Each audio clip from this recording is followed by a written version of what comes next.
Hi Queens, Sam here. I hope that you're doing amazing. I'm recording this video on the day after International Women's Day, so happy Her Story Month. Happy International Women's Day. I hope that you did something to celebrate the beautiful you.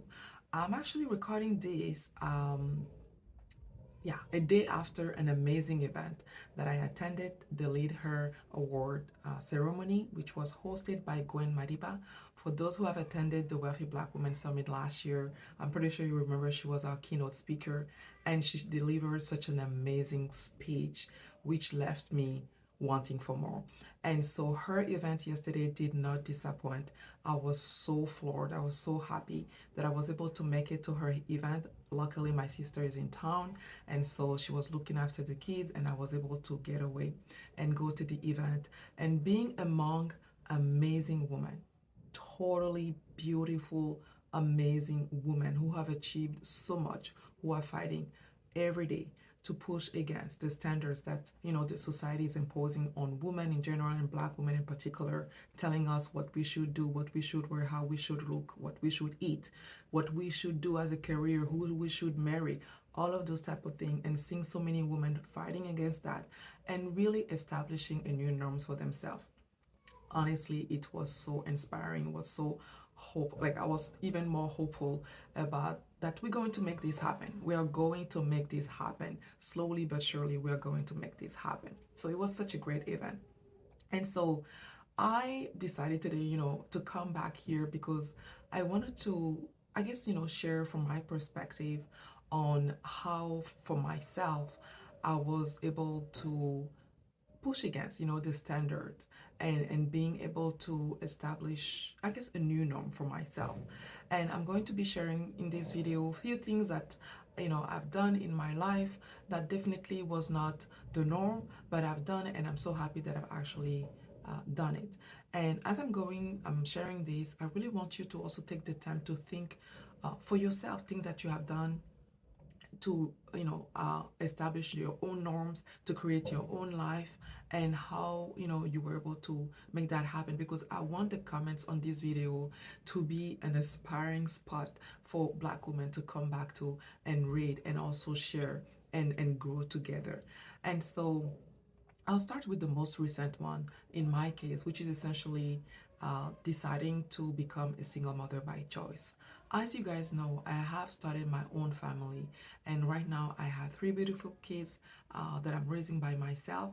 And honestly, it's not easy. I'm not going to sit here and tell you that it is easy, but I will not have it any different.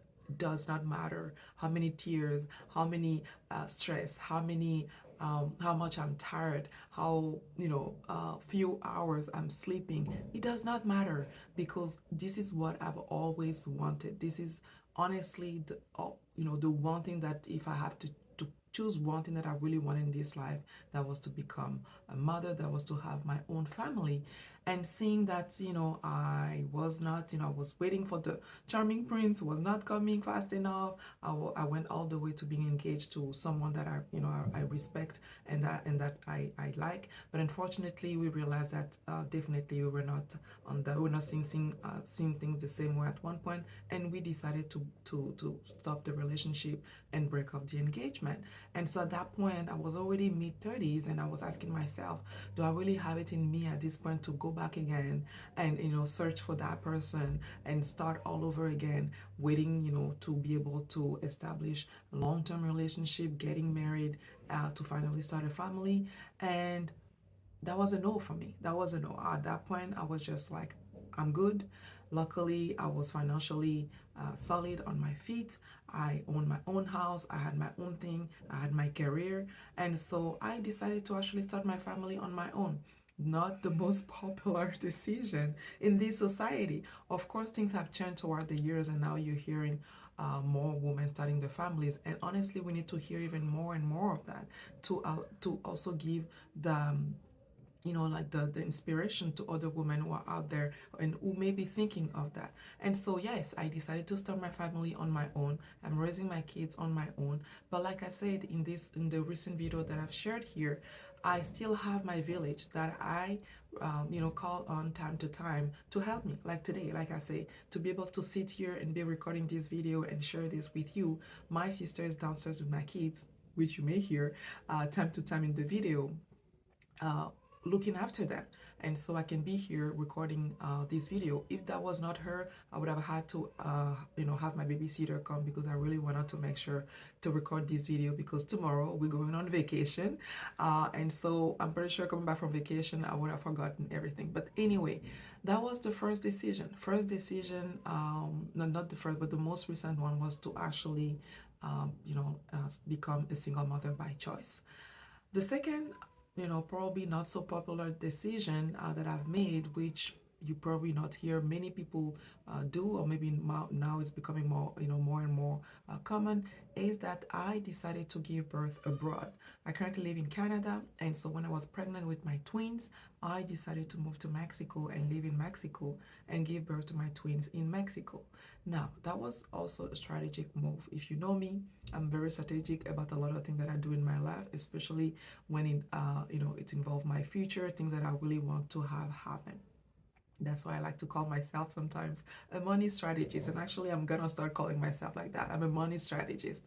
And so that strategy that I actually did going to Mexico to give birth to my twins, that was because at that time I was already thinking of moving abroad, like moving out of Canada. So I'll say move out of Canada because I've moved abroad already to come to Canada because I was not born in Canada.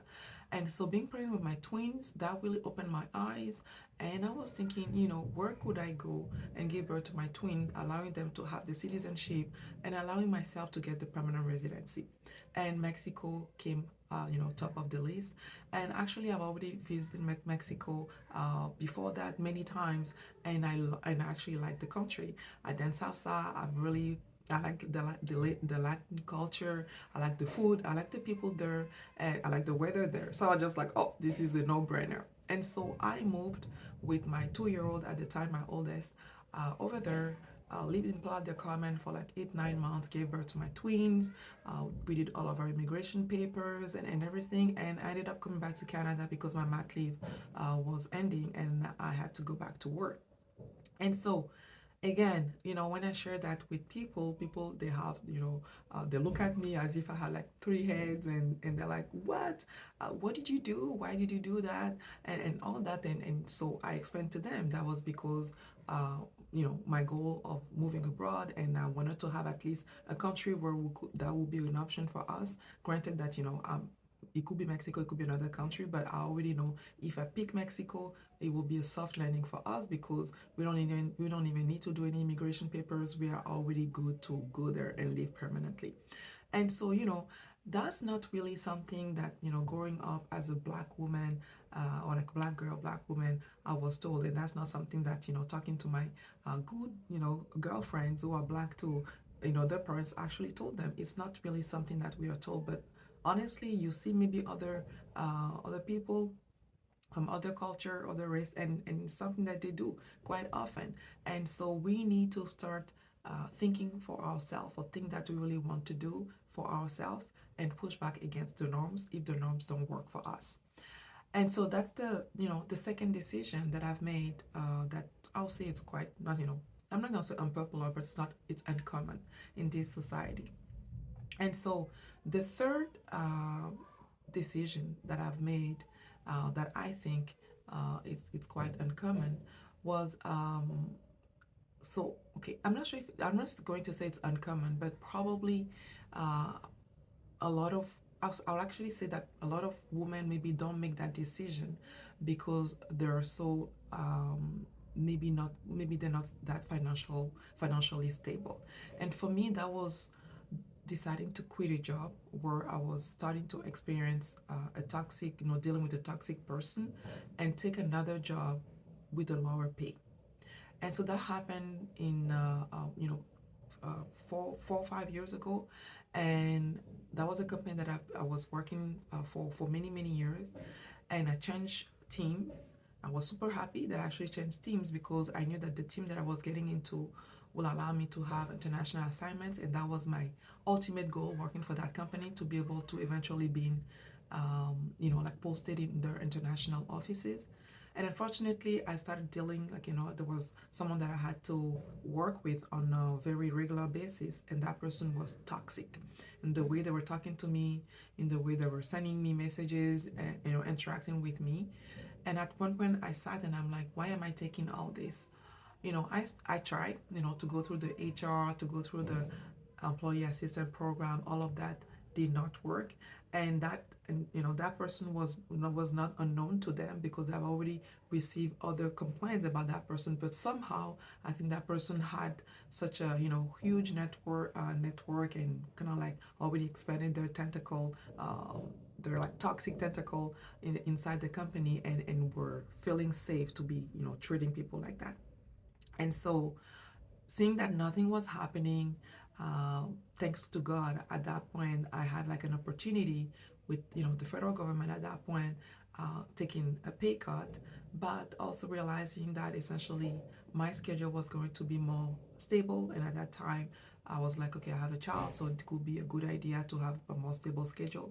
But also, it was also sad for me because I was like, wow, I worked my way through this particular company to get to where I want to be so I could be posted in the international offices, just to see myself now having to leave and, do a job that actually doesn't give me that same opportunity, taking a pay cut. And so I had to really sit and ask myself, is this really something that I wanted to do? And I decided to make the move. I decided to make the move. And the main reason why I decided to make the move, of course, on top of not having to deal with that toxic individual anymore, was because I knew that financially I was strong. I was already stable, and I could, I could live with that pay cut. That would not change my quality of life. That would not impact my future investing. Nothing like that. As a matter of fact, as I've shared in another of my video, a few years after uh, changing jobs and taking that lower income job, I reached Coast 5, which is a fully funded retirement, essentially guaranteeing me that when I'm ready to retire, and if I really decide not to work anymore at that age, I will be fine. My investment will be solid enough to allow me to have a fully funded retirement and not having to rely on even on any other source of income. And so why I'm saying it's a bit of uncommon decision is like, for a lot of us, especially Black women, we really don't take enough time to think about our financial future. We think about the short term, which is stashing the money, saving, and all that. But like the financial future in terms of investing for our financial self, some most of the time, in chatting with my client, it's something that we don't think of until a later time in our life. And sometimes we are frightened, we get frightened because it's very new to us, and it's something that we have to literally rediscover ourselves, and start. We feel like we need to start over again, something like that. And so we decide to sometimes stay in situations, in jobs, dealing with people that are not respecting us, a situation and jobs that are toxic, because of our financial future that we haven't really taken care of. And so I'm ending with that decision that I made, just to remind you again how important it is for you to be investing. If you want to build the wealth, you need to invest. If you need the help, I am here for that. I am a money strategist to help you really build for your financial future, because we all deserve to have an amazing retirement or transition, you call it whichever way you want. But me sitting here and seeing Black women in the 60s, 70s, 80s struggling financially, it's really breaking my heart. And so, like I said, that event yesterday really inspired me to do this video. I hope that it also resonated with you in any way, shape, or form. I'm looking forward to reading your comments below. Please share your comments, how you have made, I'll say, decisions that were not common, and how that has really helped you to create the life that you want. Because I do believe that as Black women, we need to stop existing in the life as we know it, and we need to start to build the life that we want for ourselves. Very, very, very important. So thank you so much again for listening to me today. I hope that you are taking something valuable back. And like I said, I'm looking forward to reading your comments. Make sure to like, to subscribe, hit the notification bell for my next video. And until next time, keep on building wealth. Bye bye.